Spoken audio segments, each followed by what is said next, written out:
What's up mga kapindot, magandang hapon nga pala sa ating lahat, no? For today's vlog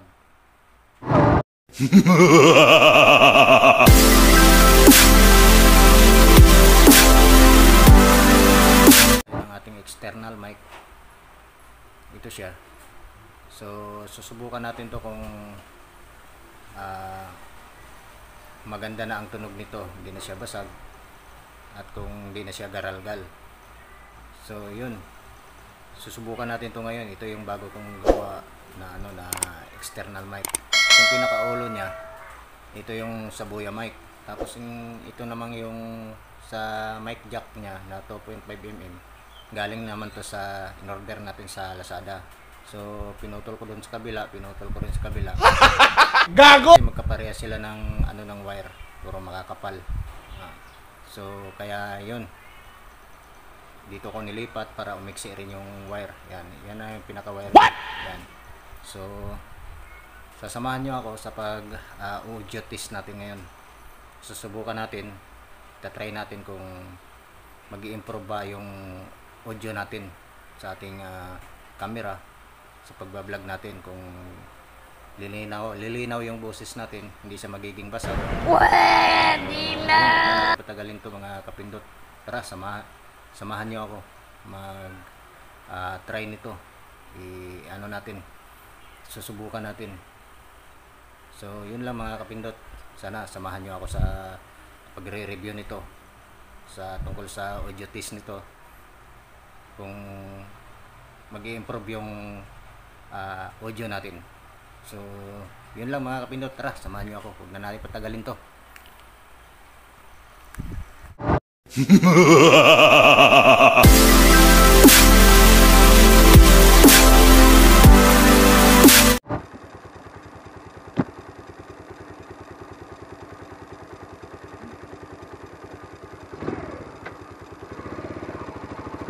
mga kapindot, dito na tayo, no? Ngayon susubukan na natin tong bago natin gawa na microphone. Subukan natin yung audio quality nya. Labas tayo ng highway sa maraming sasakyan. Ano ka nasisira, ulo? Para malaman natin kung may pagbabago ba. So tara, samahan nyo ako mga kapindot.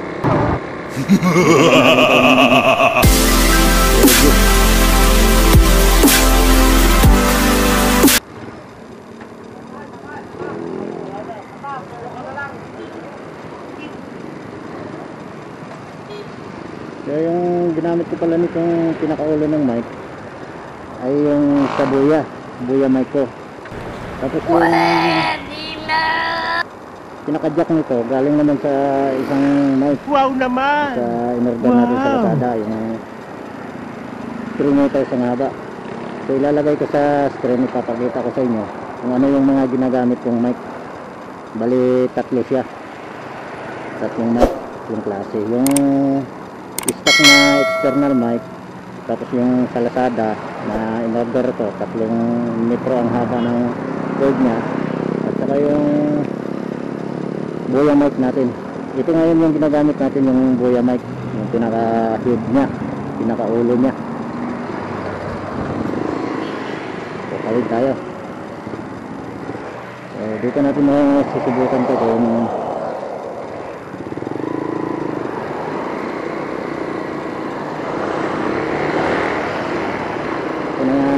masusubukan kung nag-i-improve tayo yung audio nito. So kung matatansin nyo dyan, maraming sasakyan dito ngayon. Gago! Sigurado napasagat nga lahat ng mga ingay ng sasakyan, lakas ng hangin. So kung ano man ang napapansin nyo dyan mga kapindot, yun na yun. Ito na yung mic natin. So comment na lang kayo mga kapindot kung ganun pa rin ba ang tunog niya, ganun pa rin ba yung audio niya, basag pa rin. Comment ka lang mga kapindot. Tapos papakita ko sa inyo isa-isa yung mga ginamit ko yung mic. Yung una ipapakita ko sa inyo, ito yung stock na external mic na kasama sa package natin. So ito siya. Yan. Tapos yung pangalawa naman na ipapakita ko sa inyo mga kapindot, ito naman yung galing sa Lazada, yung order natin. So ito siya, sinitsura niya. Yan.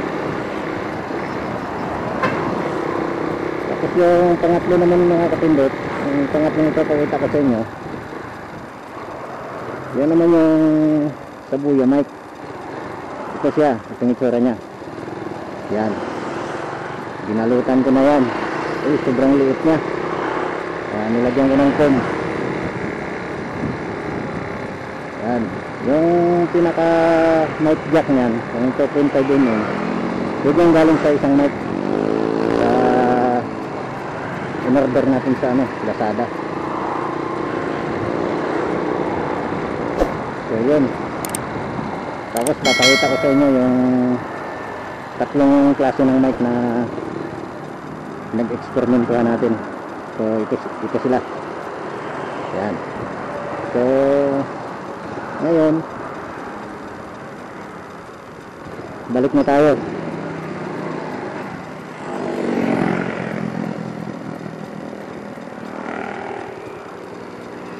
Ngayon, balik na tayo mga kapindot.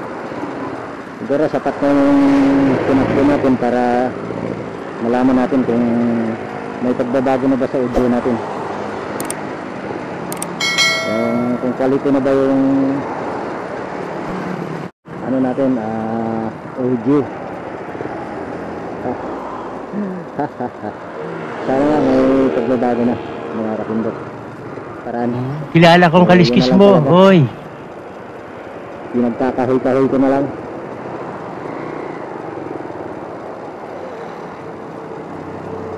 So yun, balik na tayo.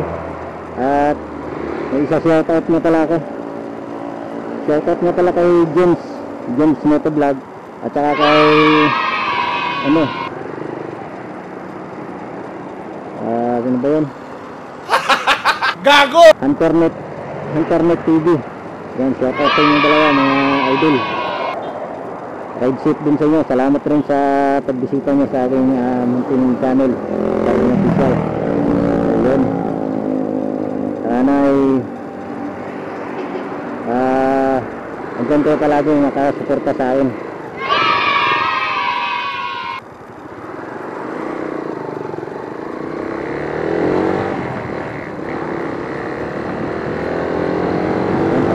Mga kapindot, subukan natin rap natin kung malakas ba natin ng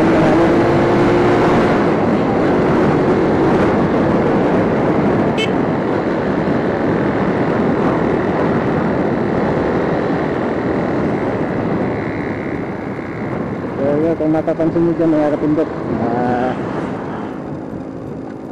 pa rin tayo makapagpatakbo ng maganda. Huwag mong subukan. So, masisira ang buhay.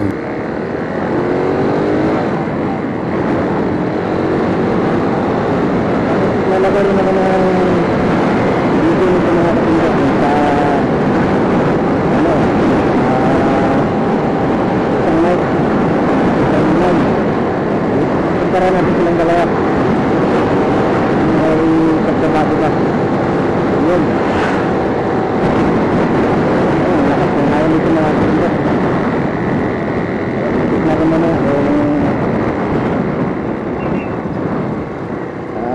malakas pa rin yung niya, wind noise. So check nyo na lang dyan mga kapindot kung anong napapansin nyo dyan. Check nyo na lang, kayo na lang bahala dyan mag-husga. Tapos kayo comment na lang mga kapindot. Pagka maganda naman ang audio nito, nasunod na natin yung garalgal. Ito na yung gagamitin natin sa pang-araw-araw na natin vlog. Satisfied naman yung mga nanonood sa atin. Paano masabi?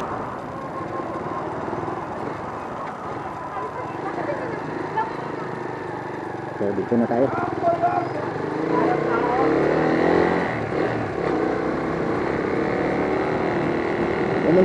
Payment na lang kayo dyan mga kapindot.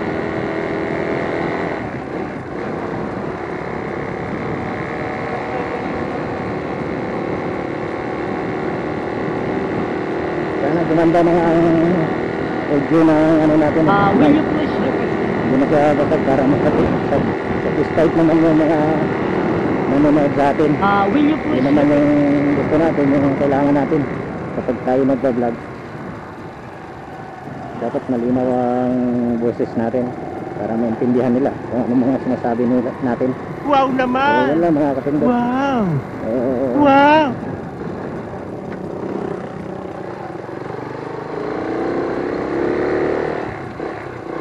So, ano lang naman to, try lang naman.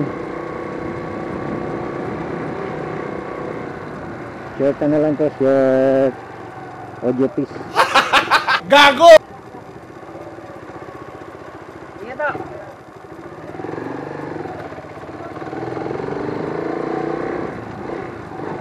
So, ganun lang mga kapindot. Ipakita ko naman sa inyo kung ano yung mga ginamit kong mic. Siguro naman sa pangatlong pagkakataon gumanda na itong ano natin, audio natin.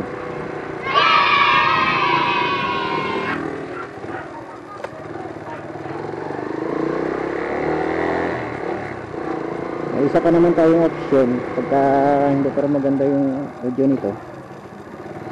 Paano masabi?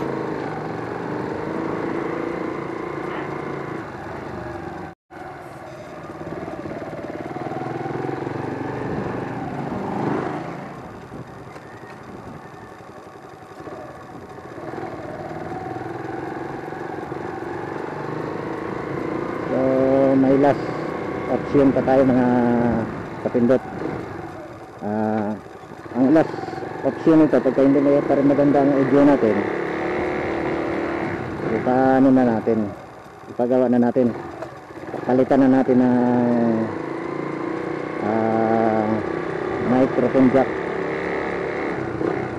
yung female, palitan na natin ng female adapter na mic jack,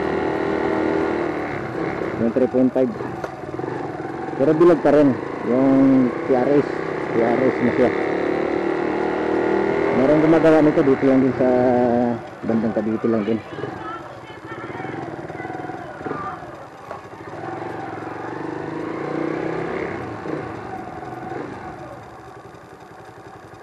So dito na tayo mga kapindot.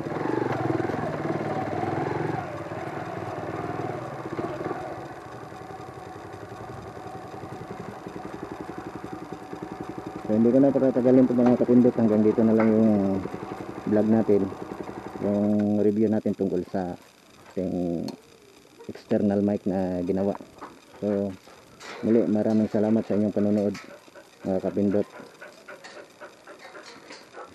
Shoutout sa kay Joms Motovlog at saka kay Hunternet TV. Maraming salamat sa pagbisita nyo sa aking munting channel mga idol. Ride safe din sa inyong dalawa. So yun, hanggang dito na lang. Peace out, bye bye.